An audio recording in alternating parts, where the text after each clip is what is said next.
was asked to say a few words about that great thing which is SESAME.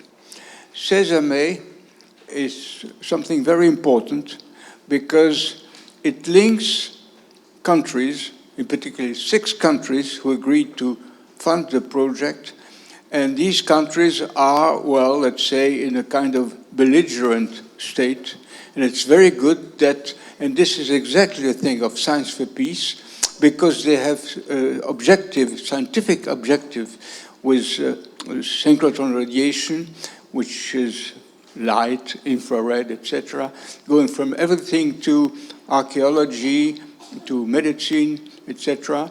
And in the name of the pursuit for science, they forget about their belligerency. So that's very important. The second thing is that CERN is playing a major role in setting up this facility. In particular, the magnets are being designed at CERN. And I think CERN will also give a lot about the data treatment, because there can be a lot of data that will eventually come there. So we don't know. We hope that in the coming months, or at least in the coming year, it will work. And I think this is one of the epitomes of the Science for Peace. So now, do proceed. You have the floor. Okay, thank you. Thank you, Robert. Merci beaucoup. Je propose qu'on attaque cette séance qui est relativement chargée. Nous avons un grand nombre d'intervenants. Alors cette séance s'appelle « Science pour la paix ». Pourquoi science pour la paix? Parce que la science, en particulier la science fondamentale, la recherche fondamentale, elle a un atout fantastique, c'est qu'elle réunit les gens au-delà de leur nationalité, au-delà des frontières, au-delà de leur religion, dans un but commun défini à l'avance, et tout le monde travaille, tout le monde se dirige dans la même direction. Alors, le CERN et SESAME sont 2 organisations internationales. National organizations which bring together scientists, basic scientists, and not the only international institutions. And as SESAME was founded most recently than CERN, but it's a copy of the CERN's organization. We also thought that know that physics is not exactly the same in the 2 institutions. We decided, therefore, to bring these 2 together in the session. As we're running very late already, we wanted to go through the presentations in the following order, i.e. we're going to first of all ask John Ellis, who is professor at King's College London, to talk to us about CERN, and introduce CERN, and then we'll have the pleasure to listen on a video of Mr. Rolf-Dieter, the General Director of CERN, who's going to say a few words, and then we're going to do the same thing for the SESAME project, and Zehra is going to speak on this and talk to us about SESAME. And equally, we also have the good chance to have a video which is by the Chris Lebensmith, the president of SESAME. And then also Zehra is going to give the opportunity to 2 young users in SESAME, Madame Hadil Abualrob,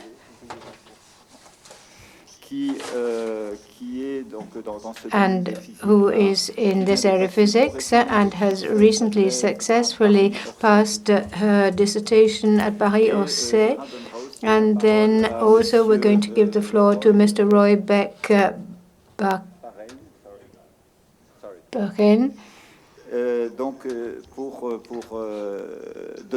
And they're going to give their view, their experience of the present and future activities within SESAME. We all have a common problem in CERN and SESAME, and that is the question of training. And Frederick Bordry, our director of our accelerators in CERN, is going to talk us talk to us about training and dissemination of knowledge, and we can perhaps see how certain things can be implemented at the level of SESAME. So that's the order of the presentations. So without further ado, I propose that I give the floor to John to talk about the activities of CERN. Okay, thank you very much, Patrick, for that introduction, and thank you for still being here. So many of you are familiar with CERN, some of you are not. So I'm going to give you a brief introduction. Patrick already mentioned that one is interested in international collaboration, and in fact you can see on this first slide that already the layout of CERN crosses the border between France and Switzerland. He also talked about bringing together different religions. So Geneva is officially Protestant, whereas France is, well, actually it's not officially anything, but it is actually Catholic. Anyway, so what you see in yellow here is the outline of the 27-kilometer tunnel where CERN's largest toy, the Large Hadron Collider, is housed about 100 meters underground. So when I'm trying to explain to a general public what it is that we do, I often start from this famous painting by Paul Gauguin, where these people are asking themselves very basic questions. Where do we come from? What are we? Where are we going? And when I was a PhD student, I had a copy of this painting on my wall just to remind me why I came into work each day. And it's still why I come into work each day and why the other 12,000 people who collaborate with CERN, at least some of them, come into work each day. Our objective is to understand, if you want to summarize it in one phrase, what is the universe made of? So 2010 saw the dawn of a new era in fundamental physics with the opening up of the LHC.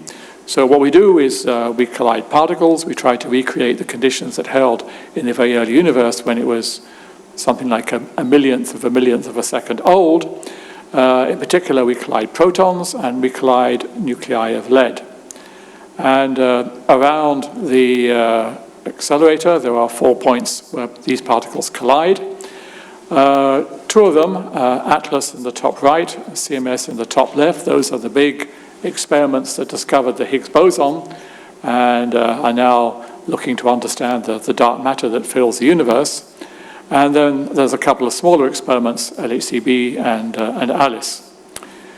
So I would like to comment that there is African participation in CMS, in particular through Egypt, in ATLAS through Morocco and South Africa. South Africa also participates in the Ellis experiment. So, and many other countries in the region have students or researchers participating in these experiments in various different ways. So I already mentioned the discovery of the Higgs boson. Well, of course, that's old news now. That happened in 2012. And here you see the CERN auditorium with a whole bunch of happy physicists. And in the front row, you have some distinguished white-haired gentlemen who played important roles. In particular, I point to the guy on the left, Chris Llewellyn Smith, who was the Director General who got the LHC approved, and whom you'll hear hearing about from later about SESAME. So it was an instant of great joy, not only for all us people working at CERN, but also for Peter Higgs, whom you see on the right-hand side here. He shared the Nobel Prize for this discovery with François Englert. They proposed their ideas back in 1964, the same year in which the ICTP was founded. But in the intervening 48 years, they had never met. This is the instant when they met. And Peter Higgs had said he never thought he'd live to see the day when his particle was discovered, but he did. And I would also like to mention the lady surrounded in red here, who is Fabiola Gianotti. She was one of the two physicists to announce the discovery of this new particle, and she is our next Director General starting on the 1st of January. So I've talked a little bit about fundamental research, and that's obviously, in some sense, the primary mission of CERN, basically pushing forward the frontiers of knowledge, trying to understand what happened at the beginning of the Big Bang. But we have other related missions that you'll be hearing about more later on in this session.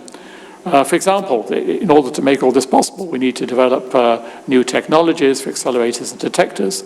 And many of these have applications elsewhere. Of course, the killer app was the World Wide Web, invented at CERN. There's many applications to medical diagnosis and therapy. Patrick has already mentioned training. We'll hear from Freddie in a moment more details about CERN's various different training programs. And of course, CERN was founded in 1954 in order to enable scientists from, at that time, recently belligerent countries like France and Germany, just to mention two, to collaborate together. And our mission is still to unite people from different countries and cultures. So this is just one slide that summarizes some of the activities in medical applications. For example, using particles as a form of therapy. Protons you can direct very precisely towards a tumor inside the body. And then I would mention imaging. So the PET scanner was something that CERN helped pioneer. And interestingly, it's a medical application of antimatter, which just illustrates how an apparently terribly abstract fundamental discovery can actually benefit mankind in unexpected ways. So the next mission that I mentioned was training, and this is a histogram of the age distribution of scientists working at CERN. The peak of the age distribution is 26. There's more than 2,500 PhD students working on the LHC experiments, and I'm somewhere down in the tail on the right-hand side. So obviously, all these students don't stay in particle physics research, and we've done follow-up studies showing that they go into many other academic areas and also commercial applications. Many educational activities, I won't discuss those because that will be followed up in more detail by Freddie in just a moment. So, as I mentioned, CERN was founded in 1954. We've got 21 member states. We've got associate member states also from outside Europe. Many other countries are queuing up to apply. This last slide gives you an image of the global reach of CERN. So the blue countries are the member states, pale blue associate members, green are observer states, red are other countries that collaborate with us. As you see, there are a few countries in Africa that collaborate with CERN, but not as many as we would like. Thank you. Thank you, John. So I suggest we put all the questions at the end, if you don't mind. Huh? So we have a general discussion at the end, and we proceed with the welcome address by DGs, yeah, by Rolf Heuer. Greetings from Geneva to Trieste. Greetings from CERN to ICTP. Science for Peace is something which is close to the heart of both of our institutions, ICTP and CERN.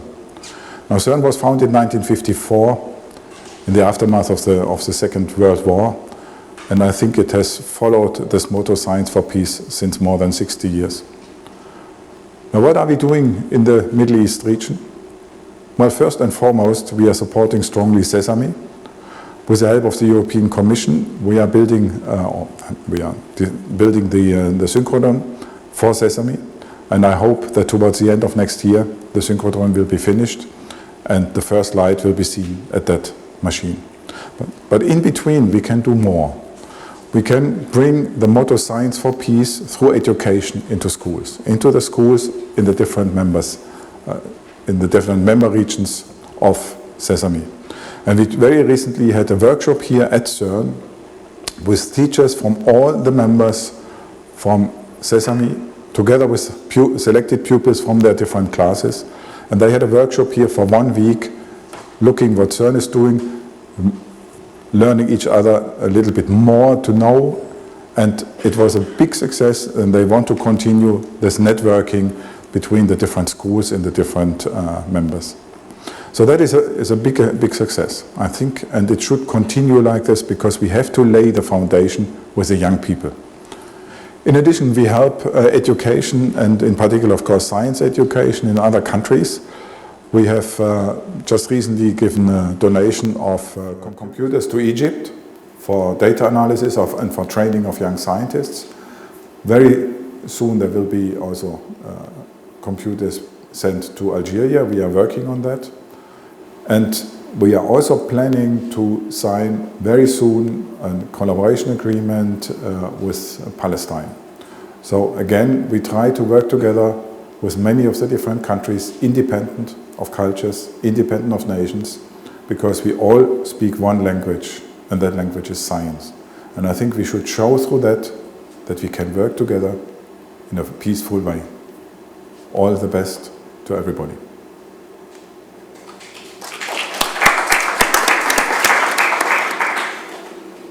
So I suggest that when I'm back to CERN, I thank Rolf for his short presentation here on your behalf. They are really nice words. He's fully supporting our initiatives here in the area. He was mentioning one thing which was discussed 2 days ago when Robert started the conference, which is the hopeful that we get the signature of the cooperation agreement by the end of the year between CERN and Palestine, which would be a fantastic step forward. And to this, if the signature takes place, which we all hope, my personal opinion is that the Sharing Knowledge Foundation has a contribution to this. And I wanted to thank Robert for this.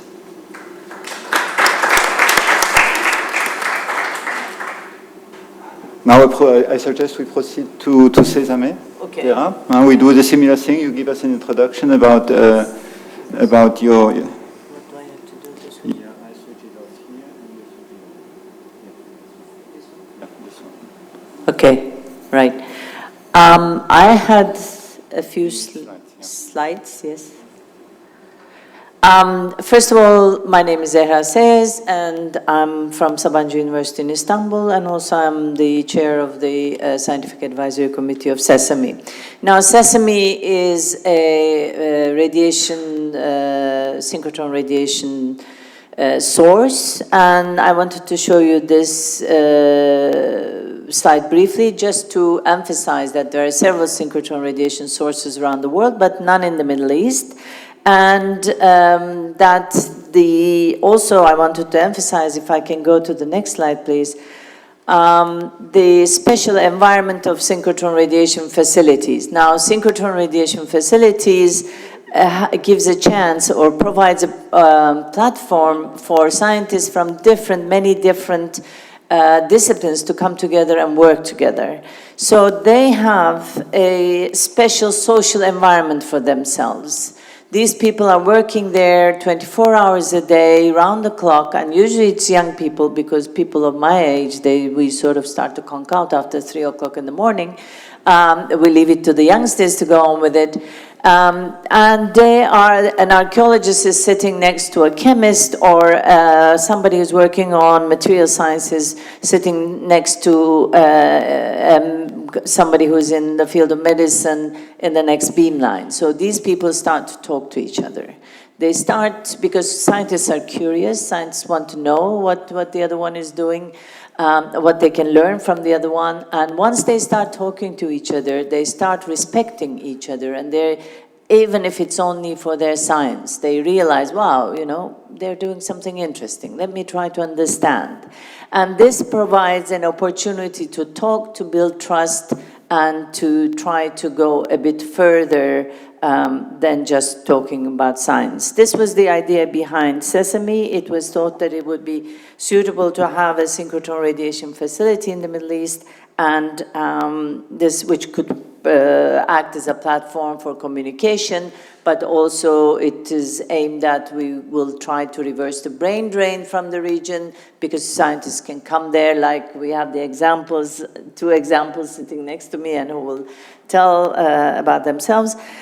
So this project was conceived to approach several needs in the region, and also building a synchrotron radiation facility means you're going to build quite a bit of infrastructure in the region, infrastructure in electronics, high vacuum technology, you name it, it is needed. So we expect that SESAME will be working, be in working condition sort of in the second half of 2016. We expect, actually, I expect to see the first electrons in the storage ring. As you see here, the round, the circle represents the storage ring, coming in June 16. Now, I'm not going to spend time on this, but I just want to say also a few things about the members of SESAME. SESAME has 7 countries as members, as you can see here, but we also have several observers. Now, observers have given us incredible support, and they opened up their facilities for us so that students can be trained. Also, now, my job is to tell you a bit about SESAME science. SESAME science actually started with the machine. Well, maybe I should say one thing before that. I actually did not believe in SESAME to start with. They tried to contact me and recruit me while I was still working at the MBL in Hamburg, and I refused to talk to them because I thought a second-hand machine with nobody knowing about the techniques that are used on this machine in the Middle East is never going to work. So why should I bother? But I had 2 people who managed to get me and explain me what it was doing. They explained me firstly that the machine will not be second-hand, although we are using the microtron from Bessie, from Germany. Actually, the storage ring is built completely new with the help of CERN and with the scientists from SESAME going to CERN. And secondly, they showed me what an extensive training program they had. So at that time, and that was some years ago now, around 2000, there were 60 people being trained around the synchrotron radiation sources around the world in accelerator physics. So these people all came back afterwards. And they came back, they started to work at SESAME. Some of them we lost because they went to work for industry in the region, they were better paid. Some of them we lost to the synchrotron radiation facilities around the world. We have somebody at Berkeley at the moment who's trained at SESAME, and he was also at Swedish Light Source. So we had some of them come back, some of them go, but we have a large community of scientists. When we first started our users meetings, we had about 50 scientists from the region. Now we have over 200. The users meetings, although SESAME hasn't started, is oversubscribed. So those 2 points were very important for me to become a convert. And they usually say converts are worse than the original believers, so I became worse than that. I believe in the project very strongly. So the science really started with the machine because people had to learn about the machine, develop designs for the machine, and this was very helpful to bring in the culture of this type of science. And then, as I said, it's the technical infrastructure is very important, so that started to build up, and the scientific community built up, and now we have even some projects that are being carried out in the synchrotron radiation facilities around the world, so that when SESAME is working, they will jumpstart the research on SESAME. So this, I think, is very important. We have, for example, some project on air and soil that is being carried out in Elettra by scientists from SESAME. They will come to SESAME, they will bring their projects to SESAME as soon as they're working. I have some projects working at DESI, at Petra. I'm going to bring those projects to SESAME, and I'm sure we will hear more about that. So I think, what else do I want to say? In the phase one, the first day, the phase one is 7 beamlines planned, and the day one, we are hoping to have 2 to 3 beamlines. X-ray absorption beamline is almost ready. Infrared spectroscopy beamline is also at an advanced stage of preparation, and that will be a brand new beamline, whereas the absorption beamline, we got the components of the beamline from ESRF.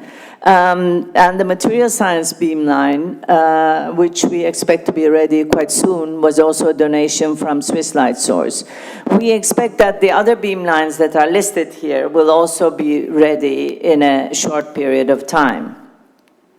I don't want to say so much about the projects. As I said, these are the projects we're planning to jumpstart.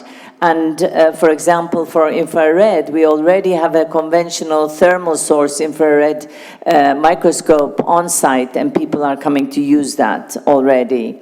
Now, I want to say something about the scientific community. The people are being trained, and I want to give the floor to the people who I hope, I expect, will be using Sesame very soon. We'll give the word to the ladies first, and then move on to Roy. Okay.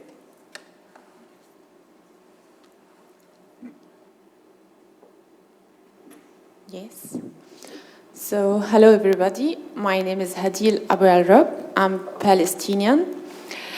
I will begin my job as assistant professor in the physics department in Palestine soon, within 2 months. During my doctoral research that I performed in the French National Synchrotron Light Source, SOLEIL, that is one of the institutes that is supporting SESAME since the beginning, and at the level of either materials or even people training. I have been in link with SESAME since the beginning of my work at SOLEIL. And by the way, my director at SOLEIL is the former technical director of SESAME as well. For that, I have been for short visits to SESAME many times. And going back to Palestine, I'm planning for a future project that will be mainly based on the presence of this scientific research center, the unique research center in the region, in order to benefit, to create collaboration between Palestinian universities and this research center, so that I can be able to link research and academia in the region by creating collaboration between Palestinian universities, SESAME as a research center, and its member states at the same time. Because I think that such a research center provides a unique opportunity for researchers to perform research in many scientific fields, especially those, let me say, being currently discarded or neglected, like accelerator physics, which is my domain, or studying, let me say, the machine side, or even the scientific applications that can be applied for the beamlines, where many scientific applications can be studied. So here's mainly my, let me say, future project that will be based on the presence of this synchrotron light source in the region. Thank you.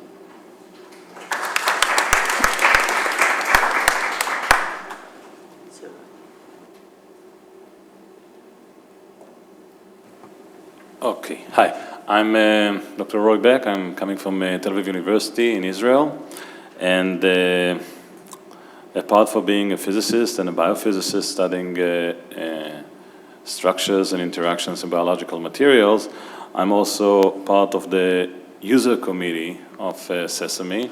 since 3-4 years ago.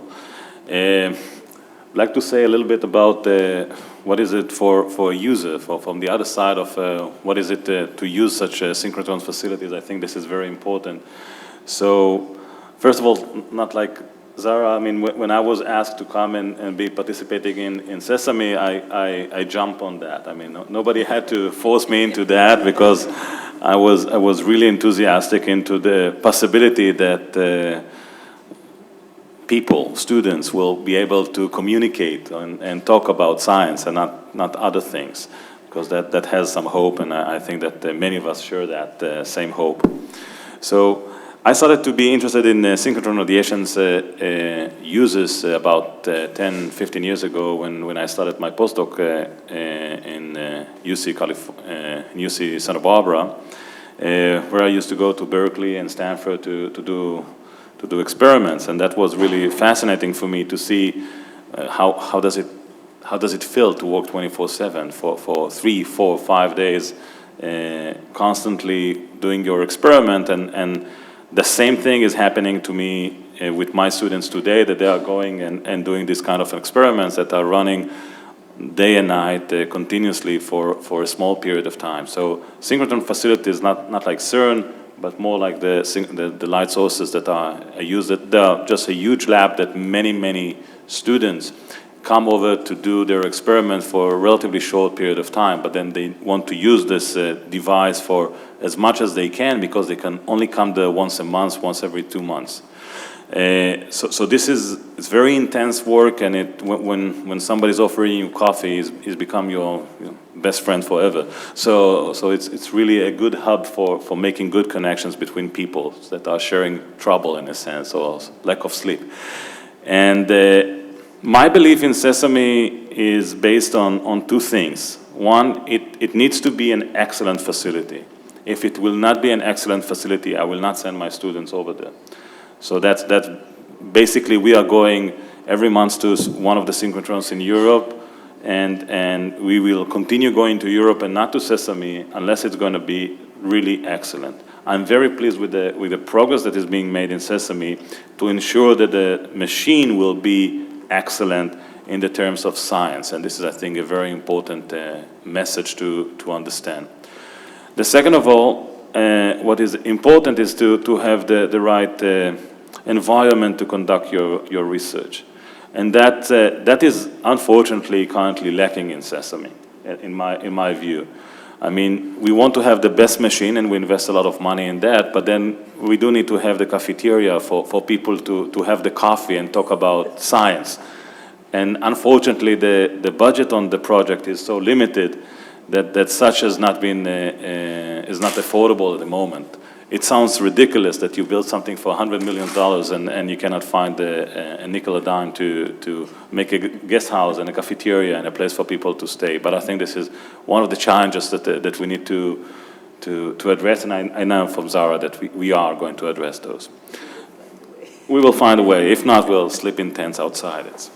So I'm a big believer in that, and I do look to see how all of the complications being overcome, starting from where to drink coffee, but ends up with security problems that are in the region, unfortunately, and setting up new seeds for collaboration between the nations, which is extremely important and very welcomed in Israel for regardless of the other members' names and profile that might people think about. There is a true enthusiastic in Israel to open up this project and to promote science through collaborations with our neighbors.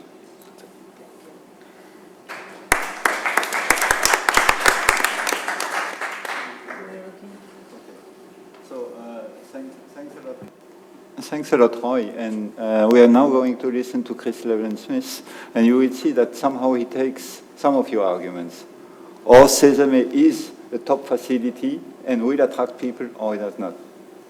Very sorry that I can't be with you today, but as a synchrotron user herself and as chairman of the SESAME Science Advisory Committee, Zehra knows as much as I do about most aspects of the project, and in fact more about the scientific outlook. The goals of SESAME are to foster science and technology in the Middle East and neighbouring regions, and to build bridges between very diverse people, Arabs, Israelis, Iranians, Turks, Cypriots and Pakistanis. The first point that I want to make is that provided SESAME is a good scientific instrument, the best scientists from across the region will go to work there.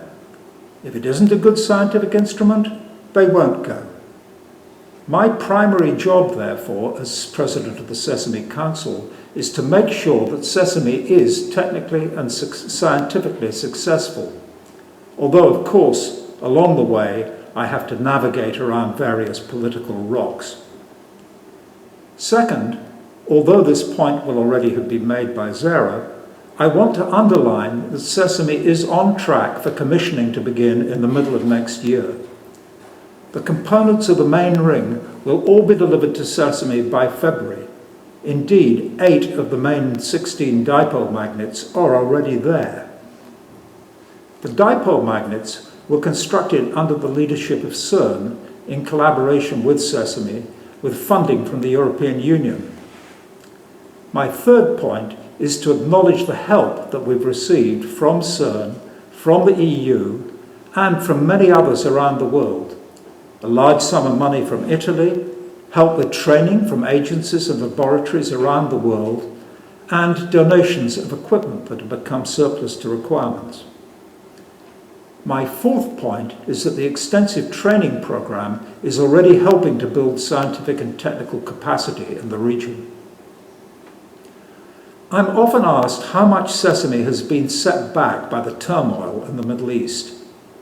The answer is that although the economic situation, which is of course linked to the political situation, makes it very difficult for the members to pay their annual contributions, which are rising rapidly as SESAME approaches operation, I can only think of 2 direct impacts of the political situation. The first is that Iran, which with Israel, Jordan and Turkey agreed to make a voluntary contribution of $5 million to the construction of SESAME, has up to now been unable to transmit its contribution or its annual contributions because of sanctions. The second is that because of frequent changes of government, the most recent in September, Egypt has not so far been able to join the other 4 donor nations, despite statements of intent to do so. Finally, despite the political turmoil and other setbacks, such as the collapse of the roof in late 2013 following an exceptional snowfall, it even snowed in Cairo, SESAME is on track for commissioning to begin next year. And thanks to the enthusiasm of all those involved, I am confident that the project will succeed and fulfill its aims.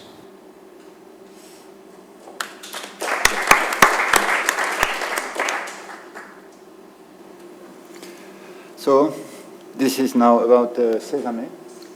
And as I said somehow in my introduction, SESAME and CERN, we both have similar problems in setting up appropriate training programs. And Frederick is now going to bring us through what CERN is offering in terms of training and transfer knowledge facilities.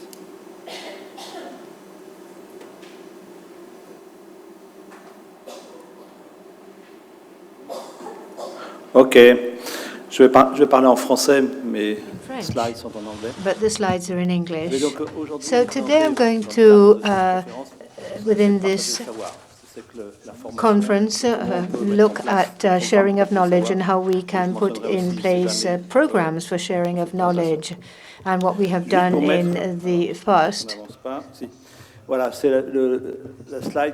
is the slide that John showed, which is fundamental for CERN, and one is the 4 pillars of CERN, that is training. I'm not going to describe the formation, the training program, but I'm going to talk about physics professors training, and again, to get people, young people, to get interested in physics in secondary education. And this is a a program also for teachers, and also we have a program for students, 300 come, and there are specialized schools when these people go into science.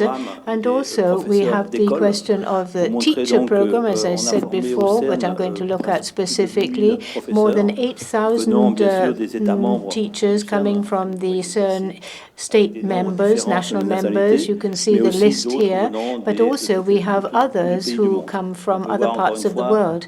And again, you can see in Africa there's a certain number of countries, but many countries don't have these training programs, or we don't have students from them to be trained as teachers. So there's a lot to be done. This is a program that started in 1998, and now we are to cruise value. We have about 1,000, 1,200 teachers trained per year. We've really reached the top level that we are cruising level, as it were. And we have done, again, an enormous amount, also teaching in the national languages. It's always interesting to see the enthusiasm of the teachers once they have done their course and they go back with their eyes shining, and also enthuse their passion into their young students. This was a course of a German professor or teacher, and you can see meetings with Rolf-Dieter, with these young teachers in physics, and explaining to them how you can explain physics. This is not theory. You can see it's very hands-on. You can see an Italian teacher in the CMS classroom, and they go into a tunnel to actually see how things are done. So these are the teachers have the 3-week course, and once they have this once a year, and you can see what they do, see the photographs, and you can see the things that they do that can be reproduced in their secondary school. You can see this enthusiasm again, and we have a great mixture, and that's the great thing about it. You can mix 30, 40 physics teachers from the rest of the world. The lingua franca is English, but they can exchange many things over this 3-week period. And again, this was mentioned by Rolf Heuer before. This was the first training course which was carried out with a view to SESAME, with a certain number of physics professors from the various participant countries. This school was done in September last at CERN, and it was something that we want to continue. And let me say that the training of people here in this direction is fundamental, and CERN is thinking about how to participate in the Horizon 2020 and get funding from Europe to finance this sort of training for SESAME. And we are talking with the EU, and Electra, and also with ALBA and the Trieste institution, to see in fact how we can in fact get funding. But I think that's fundamental, that we continue this training. It's not sufficient just to have set up this. In fact, it's so important that we continue and pursue this. And we have to therefore continue. Now, the last thing that I wanted to show you is this beamline that was mentioned, and I have experience that is beamline for schools. It's a program, and these CERN beamlines, which of course is a CERN activity, and we want to have these beamlines used by young people for physics. This is an initiative, and we want to have as flagship program in this. And we said, well, why don't we have a beamline which would be available to young people for 1 week? We could show them a certain number of projects, and of course these students would be selected. So there was a whole process and procedure which was put in place, and students put forward their project with the help of their teacher in a class. They make a proposal, scientific proposal, less than 10,000 words, and they develop a video, and then there's a selection process on the basis of these applications made. And currently, in 2 years, we did this in 2014, 2015, we have received 411, I beg your pardon, proposals. And these proposals have been studied. It's a long process of selection, and the selection process is carried out by volunteers within CERN, and the 16 are chosen, and they go to a formal CERN selection committee, and then these are examined in depth. So this is the process of approval and exception. And then after that, they are invited, when they are chosen, to have a 10-day training course. So can we have the video?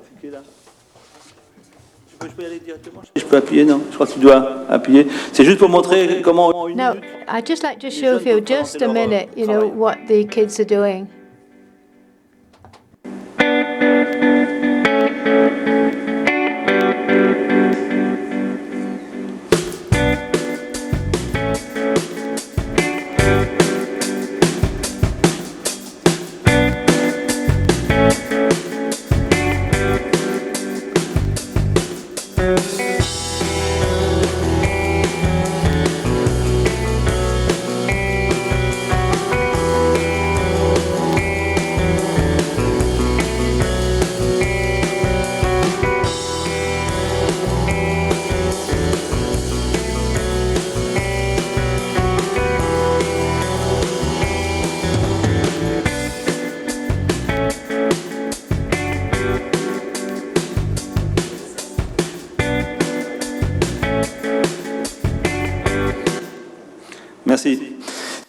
Thank you. It's a pity that we can't see all the text because they were very good, but the end was help CERN to develop this procedure. There were 200 videos, which in fact I have kept. It's incredible how much they have been able to do in just a minute video. These videos have been created in a very wide range of attitudes, but really very good. Now, again, people who come to CERN, here we have some security courses, how to go into a tunnel, fire prevention methods and so on. So they get an induction like this, and then they go and learn from people who are developing things within CERN. They learn an enormous amount. They really get hands-on experience, and I think the result is enthusiasm, indeed passion. You can see the students here. This year there was a young Italian group who had won, and young people from Sudan, and they were able to, of course, work, but also there was one Sudanese young lad who had a problem, and a young Italian came to help, and it's magnificent to see these people helping each other, and the fact that the groups can work together. and you can see people, in fact, working together before the computers, how to develop their work on the beamline. So this is at the end, that was in September, to celebrate the end of their stay at CERN. This was the CERN Council. You see a large number of the members of the council who came to listen to the young people and the results of their work. This was these 17-year-old South African discussing what they had done. Quite frankly, I at 17 would never have been able to speak in front of a CERN Council member on what I was doing. I'd never been able to do that. And there was Rolf-Dieter, there was the President Agnieszka, President of the Council, but they went with it and they did it. These are the young Italians with the UN ambassador, Italian ambassador, and they use videos, enormous amount, and they're linked up with their school as well. Here we have people from South Africa with the South African ambassador who came to see them. So you can imagine the boost in their enthusiasm and that boost that they're given morally. These are the two families of the teams and the ambassadors of Italian and the South African ambassador. So I think that's a very good idea. It also is, the cost is about 150,000 euros. Most is put by the CERN, but a large amount is put by the foundation to pay trips and to pay for accommodation. And in particular, as we said before, 411 proposals were put forward, and we took 2, but so we have only 4 that we could take. But we want, in fact, to transfer this to other laboratories to widen this initiative opened up to young people. And I know that Fassnacht can do this, and also a US lab is prepared to do this. So I think we must spread this initiative, and it'll be really great if we could, in fact, enlarge it. I think this is a way to help young people, to get them enthusiastic in science. And I spent a couple of days with them, and the enthusiasm was fantastic. And these are concrete things that can be done, that we have a certain number of sponsors also, and this really is a step forward in sharing of knowledge. Il faut que tu coupes. Voilà, c'est bon. On prendra plus tard, peut-être, si on a un peu de temps.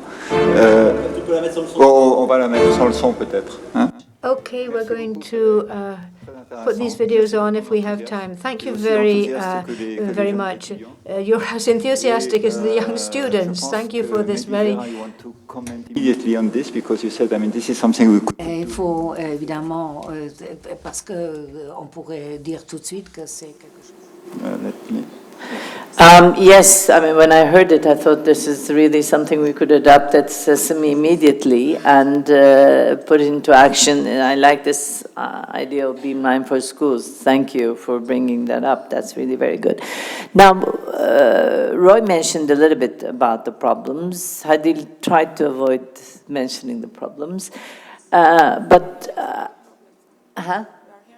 Yeah, we are here to solve the problems, and I would like to mention 2 things which I think is very important and we should keep in mind. One of them is when CERN was established, the war was over, whereas SESAME is being established in the midst of ongoing different wars in the Middle East. So we have to keep that in mind. So there are limitations we cannot overcome, or we try to overcome, but that are serious and probably beyond our area of influence. That brings me to the second point. SESAME is a very small, limited effort. When we talk about the major problems here, when I hear about the digital divide and other kind of divide in Africa, or when I hear about, I don't even have to hear about it, I'm living it, the conflicts in the Middle East, I'm living it in Turkey at the moment. I do realize that we are a piece of sand in a huge beach. But on the other hand, I think these are the times when we really need projects like this. These are the times when we really find different ways of communicating with each other and keeping those lines of communication open. We need thousands of small, fine lines of communication, but each one of them is important. I think that's the reason why we have to keep working on them, we have to keep supporting them, we have to keep feeding them, and we have to try to make each one of these very thin lines stronger. We have to put in our efforts to make them stronger. I mean, last night I was very moved to see your Ashraf sticking his hand out to Gali. Well, I hope they will remember this many years later, and they will say we had touched each other at that time. So, thank you. Very nice, thank you. Jonas, how much time is left? Not much, but so I open the floor for questions. I'm sure there are a few. Yes, please.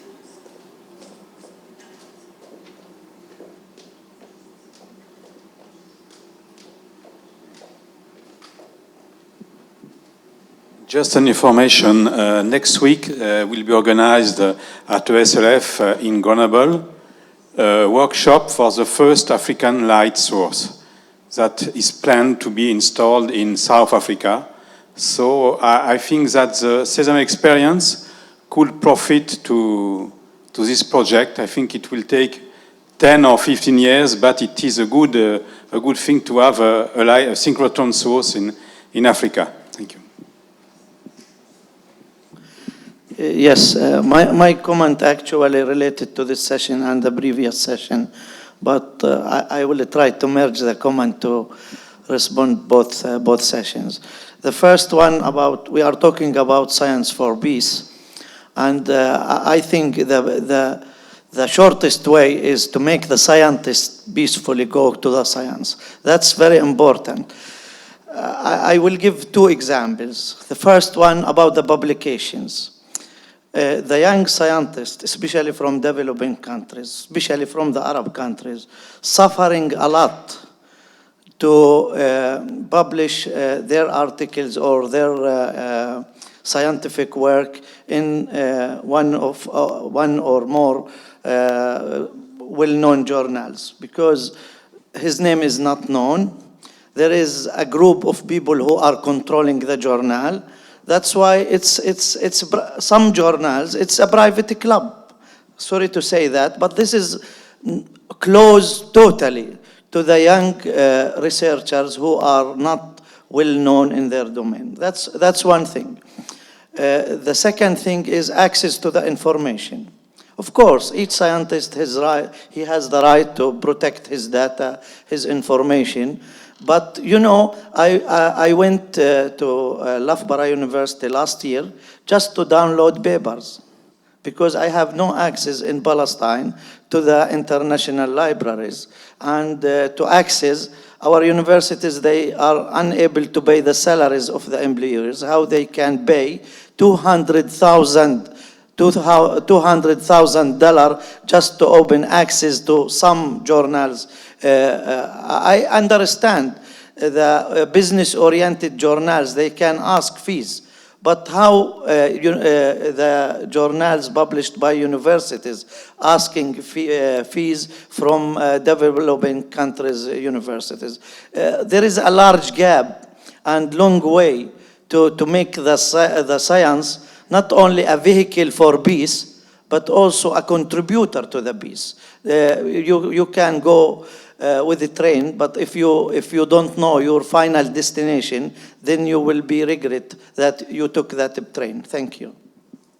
Okay, thank you for the question. I think John wanted to comment. Yeah, so thank you for this warning. In fact, to my knowledge, ICTP has had a pioneering program for quite some time to enable scientists in emerging countries to get access to journals. Obviously, more should be done. I would also say that within the field of high energy physics, there's a couple of initiatives. One is that we have an open access preprint archive, so all the information is there, even if the paper is not actually in a precisely final version that appeared in the journal. And also CERN has got together a coalition of funding agencies to provide open access for everybody to publications in high energy physics. I think both these are examples of things that could be done to attack the problem that you're mentioning. Thank you, John. And Zehra and Roy wanted to answer your comment as well. So you see, you trigger a lot of comments.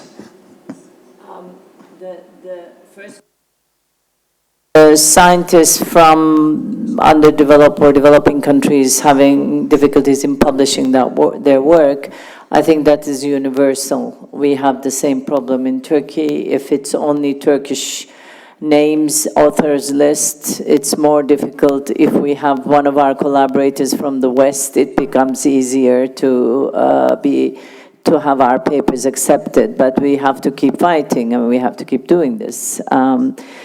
The other point is the access to the journals, to me, sounds very serious because that is a big limitation.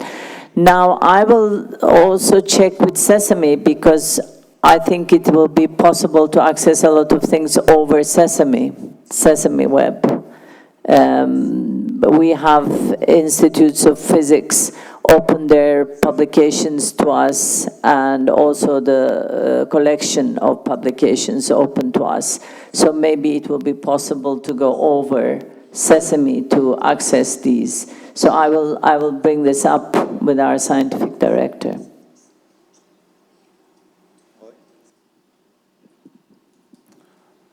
I wanted to make one comment. I mean, I completely agree with you. When I got my paper rejected from one of these prestige journals, I'm pissed, right? I mean, there's nothing I can do about that.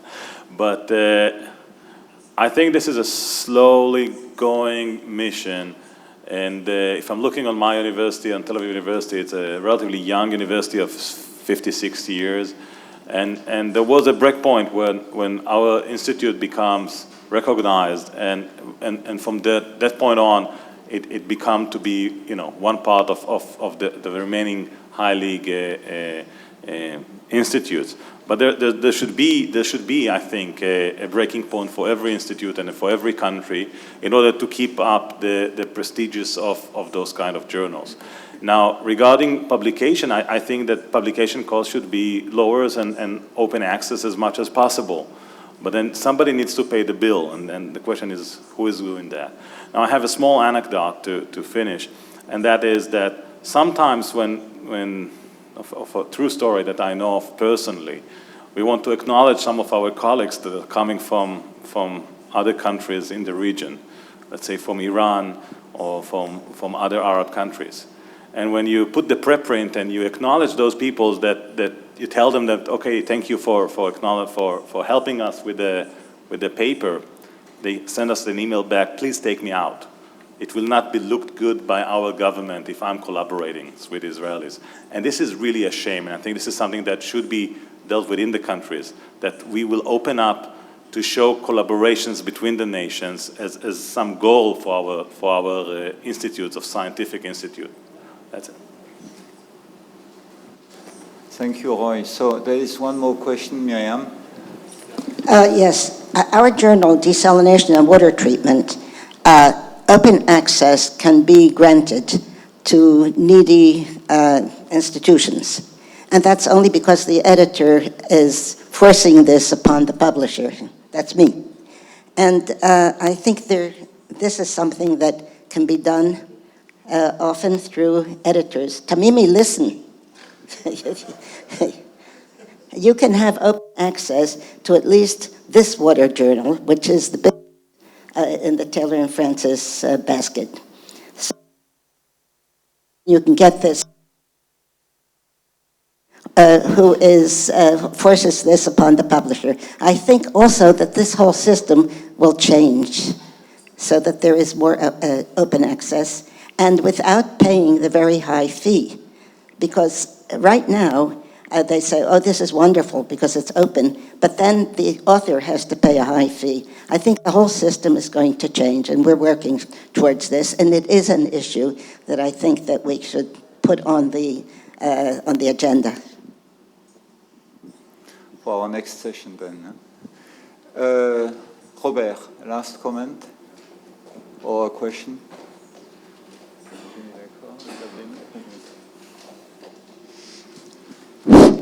Okay, I'm referring to your comment about users needing to have a cafeteria in order to be able to talk. Well, the role that the CERN cafeteria has played in the history of science is absolutely huge. When I first came as a director, Herwig Schopper said, you're going to take care of users. And we have a committee called ACU at the time, and this is how we built the first etc. So I have a thought, not a promise, but a thought that maybe our Sharing Knowledge Foundation could find a sponsor that would dedicate this cafeteria for the benefit of the aim of not only doing science, which you're doing already, but also have contact in the interest of peace. So it's not a promise, but I think it's a thought that we could do at our foundation. Thank you. Remember that. Yeah. As I said, it's not a promise, but we will try to find a sponsor because I think it's a very valid idea. Yeah. Thank you. No, but the idea of having all the users organized inside the community, I mean, the ACU that Robert was mentioning, this is certainly extremely important to get them in. To have some strength in order to defend your rights. Yeah, we have a users committee, okay. And that's where. Okay, so we are.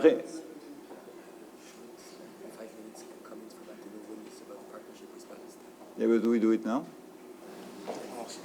Okay, so this then. So I mean, we are through. Our contributions. There is an additional. A request for a small contribution, but an oral contribution, please. Yes, but you. You have slides. Okay, not more than 3 minutes, please. It's 5 minutes. 3 minutes. Yes, in fact, I wanted just to make. Je vais parler en français peut-être. Donc c'est les contributions. Now, the contributions concretely with Palestine and other countries that I won't mention. And next slide.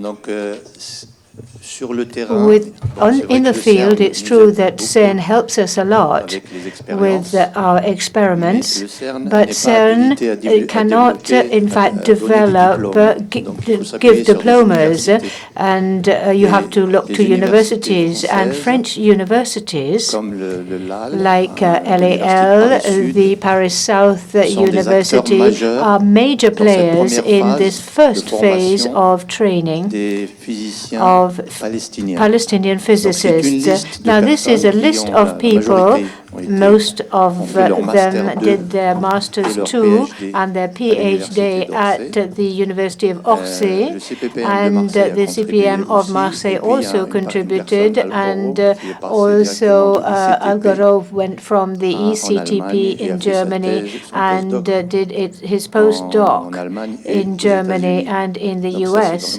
So that is the lay of the land, as it were. Next.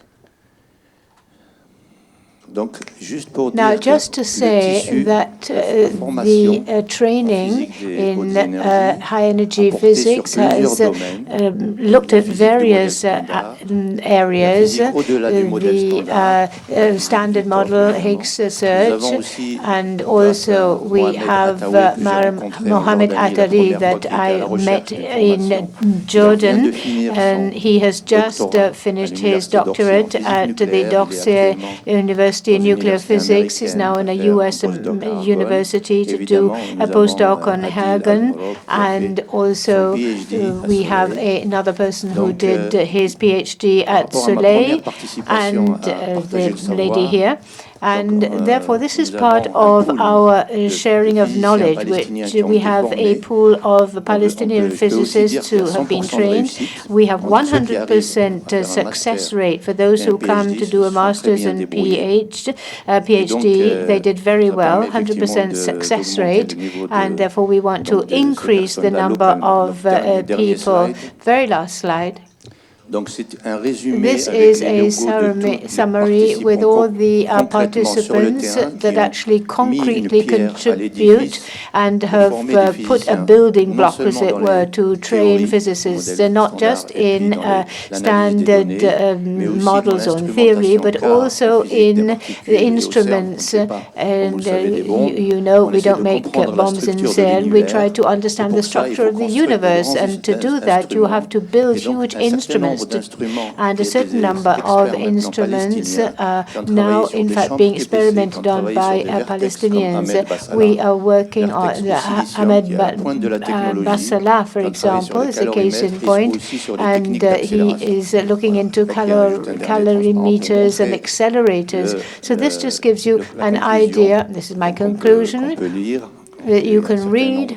A certain number of students, in other words, have come from Palestine or the Maghreb and who have been working in our labs thanks to the support of our institution, the CNRS, and they have acquired knowledge. And the aim is to go back and create synergy with the European institutions, with CERN, and to in turn themselves train new students who will have direct contact and direct collaboration with the countries, the local countries in Palestine, in Israel. Also, they have contact between Israel and Palestine, as we're talking about peace. This is a way of fostering peace through science, and countries that are member of CERN. And very, very last slide, this is CERN, and then the very, very last slide, we have objectives which aren't simple particle accelerators. This is the Atlas experience. You can see how enormous it is, and the proportion of the people. We have all these detectors, and these are the Palestinians who Ahmed Bassalah, as I mentioned before, and working. These people are working on a particular particle, and here we have a machine where the protons are disintegrated. And with that, I have concluded. Thank you. Is there any very last question? If not, I propose that we close this session. I'd like to thank all the members of the panel for a very interesting session. No, I've closed the session, says the chairman.